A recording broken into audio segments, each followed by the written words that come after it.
गंगापुर गांव में अब तक सब कुछ ठीक था, लेकिन कुछ समय से हर रात किसी न किसी घर से सामान और पैसे गायब हो जाते थे और किसी को कानो कान खबर तक नहीं होती थी। एक बूढ़ा किसान रामू काका अपने घर के बाहर नीम के पेड़ के नीचे बैठे थे। वे परेशान दिख रहे थे। गांव में ऐसी चोरी पहले कभी नहीं हुई। सुबह उठते हैं तो घर खाली मिलता है, ना आवाज ना आहट, जैसे कोई भूत आता हो चोरी करने। रात का समय था। एक आदमी गांव वालों के घरों में घुसता है और उनके पैसे और कीमती सामान चुरा लेता है और किसी को कुछ भी पता नहीं चलता।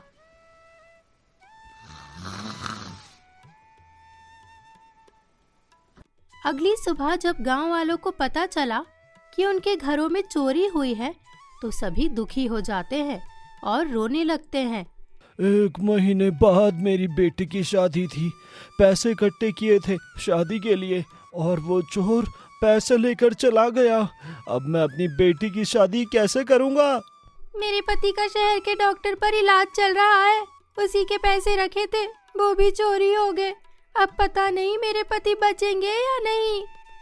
सभी लोग इन घटनाओं से परेशान थे, लेकिन इन सब के बावजूद गांव में एक ऐसा व्यक्ति था जो इन घटनाओं से परेशान लोगों को शांति देता था, नाथूलाल।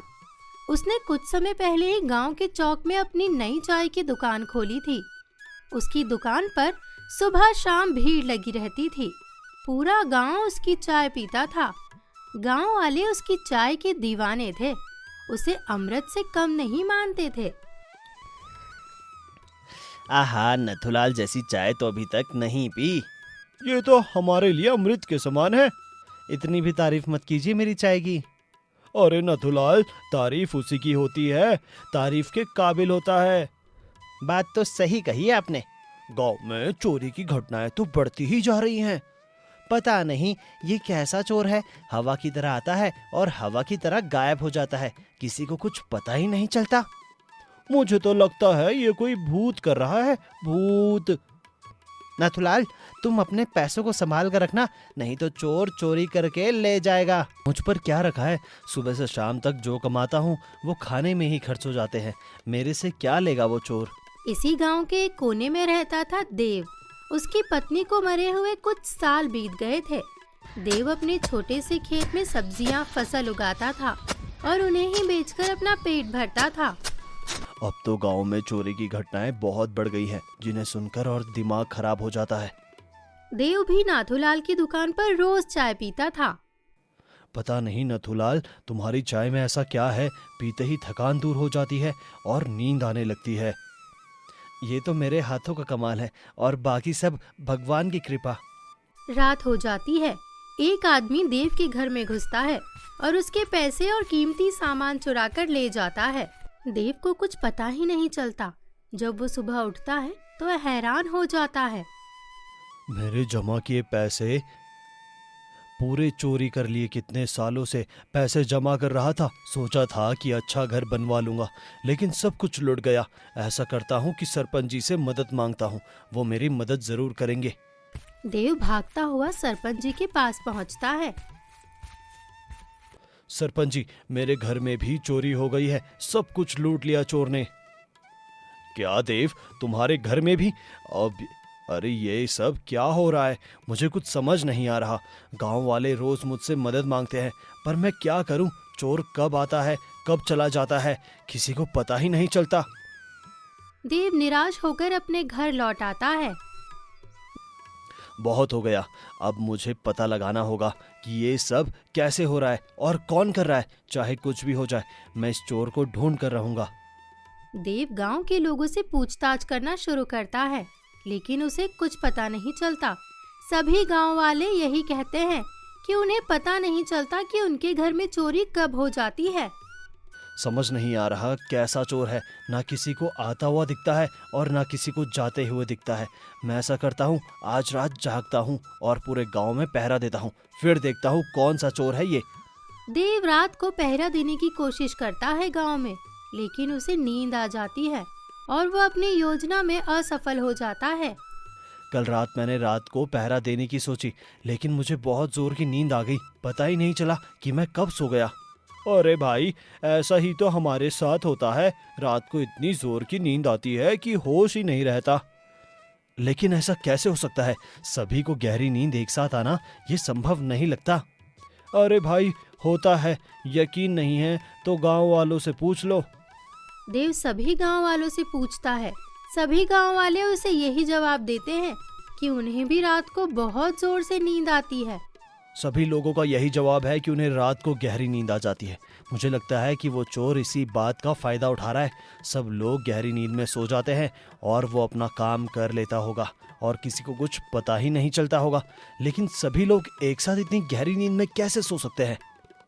तभी वहाँ से दो गांव वाले गुजरते हैं जो नाथूलाल की चाय के बारे में बात कर रहे थे। देव उन दोनों की बातों को ध्यान से सुन रहा होता है। ये नथुलाल कुछ समय पहले ही हमारे गांव में आया है। सभी के घरों में चोरी हो रही है, लेकिन उसके घर में अभी तक चोरी नहीं हुई और इसकी चाय पीकर भी नींद आने लगती है। कहीं ये सब यही तो नहीं कर रहा? हाँ, यही कर रहा होगा, लेकिन मेरे पास उसके खिलाफ कुछ सबूत तो है ही नहीं। देव कुछ सोचता है और पेड़ के यहाँ से उठकर नाथूलाल की चाय की दुकान पर पहुँचता है। अरे नथुलाल भाई, आज चाय घर के लिए दे दो। आज मैं घर पर जाकर चाय पीऊंगा। हाँ हाँ भैया, अभी देता हूँ। लो, घर के लिए चाय। नाथूलाल देव को चाय दे देता है।